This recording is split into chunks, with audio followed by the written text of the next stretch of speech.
म पहिला के भन्न चाहन्छु भने मेरो आमालाई पहिला मेरो नमस्कार, त्यहाँबाट मेरो घन्टी टिनिने आमालाई जय होस् भन्दै म आज मेरो परिचय दिन चाहन्छु। यस मनोकामना मन्दिरमा आज बसेर भाइको युट्युब च्यानलबाट चाहिँ मैले बोल्न पाउँदाखेरि म धेरै धेरै धेरै खुसी छु। यस आज भगवती दुई प्यारा मैले दिन पाउँदाखेरि म धेरै खुसी छु। देश विदेशमा हुनुभएका भाइ बहिनीहरूलाई पनि मेरो आज यो आमालाई सबैले आमालाई नबिर्सिनु जय घन्टी भनेर सम्झेर अब पक्का नै हजुरहरूलाई अब देशले मुहार फेर्ने भयो है, फेर्ने भयो पक्का खुसी हुनुहुन्छ, पक्का फेर्छ। नसोचेकै भयो, नसोचेको कुरा पुग्यो। यो आमालाई मान्नुपर्छ, मुद्दा चाहिँ आमालाई मान्नुपर्छ हो है। अहिले त कतिपयले खुट्टै ढोर्न गएको छन्। अब होइन त म पनि पाएँ आमालाई खुट्टा ढोउँथे। कसैले पद्याएको थिएन यो चुनाव, थिएन प्रभु थिएन। कस्तो गर्नुहुन्छ भनेर यस्तो शान्ति रूपले यस्तो आहा हेर्नु यो मैले कुनै चुनावमा पनि यस्तो शान्ति सोच मैले देखेको थिएन। हाँसेर जनताले भोट हालेको मैले देखेको थिइनँ। यसपालि आमाले जय जय गर्नुभयो, म यही खुसी छु। हाम्रो सबै खुसी छन् जस्तो लाग्छ। नेपाली दाजुभाइ विदेशमा हुनु पनि नेपालमा हुनुभएको पनि सबै खुसी छन् जस्तो लाग्छ मलाई।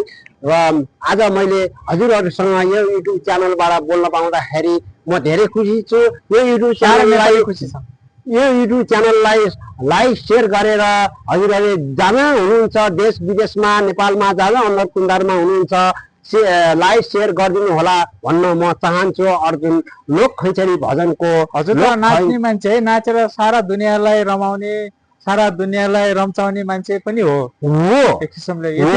यति जति निराश मान्छेहरू, जति अहिलेको संसारमा सबै संस्कृतिले गर्दाखेरि हजुरको नाच देखेर सब मान्छेहरू जति हजुरको यो नाच हेरेर रमाउने मान्छेहरू छन् र मनोरञ्जन लिने मान्छेहरू छन्, उहाँहरूलाई के भन्न चाहनुहुन्छ? उहाँहरूलाई म मेरो उहाँहरूको न्यानो माया र मिठो म लिन चाहन्छु। र अझ पनि यस मेरो डान्स नाचहरू उहाँहरूलाई अझ रमाइलो वरिपरि घुमिरहने, जहाँ गए पनि तरङ्ग आइरहने म पार्नलाई चाहना छ मेरो। अझ मेरो बुवा मुमा देशमा हुनुभएका विदेशमा हुनुभएका भाइ बहिनीहरूलाई अझ पनि यस नाचले उहाँहरूलाई चकित बनाउन मलाई चाहना छ। एकदमै राम्रो, एकदमै हजुर जतिको मान्छे, किनकि यो देशलाई अहिले आवश्यक पनि छ होइन।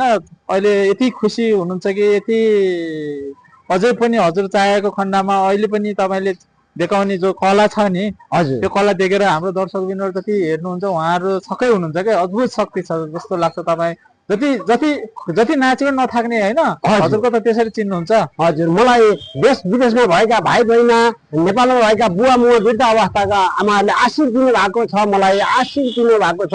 त्यही भएर ऊर्जा मलाई त्यो शरीरलाई ऊर्जा बनेर आउँछ। एकदमै नाचम हजुर त सपनामा नै आउँछ त्यस्तो नाच्ने कुराहरू है, उफ्रिरहने ज्यानै जुरुक हुन्छ।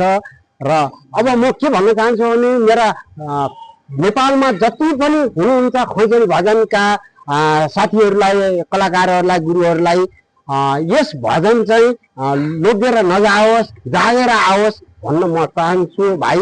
म अरू के पनि भन्न। नाच हेरेर मान्छे साह्रै एकदम असल एकदमै धैर्य गरिरहेछन् हजुरले। त्यो हजुरको त्यो भजनमा, जो खैँचडी भजनमा हजुरको जो नाच छ नि, हजुर त्यो नाच देखेर तपाईँको बराबर अहिलेसम्म कसैले नाचेर देखाउन सक्दैन, तपाईँसँग कसैले कम्पेयर गर्न सक्दैन, सकेका छैन अहिलेसम्म। हजुर नेपालकै त होइन? हजुर सही कुरा हो। र म भन्छु, म सम्झिन्छु मलाई आज यहाँसम्म ल्याउने भएको निश्चल गुरु र विष्णु गुरु, त्यहाँबाट आएर पौडेल गुरु हुनुहुन्छ, सुवेडी गुरु हुनुहुन्छ, सबैको नाम म जान्दिनँ। यति गुरुहरूलाई मेरो यस मनोकामना मन्दिरबाट चाहिँ म नमस्कार गर्न चाहन्छु। र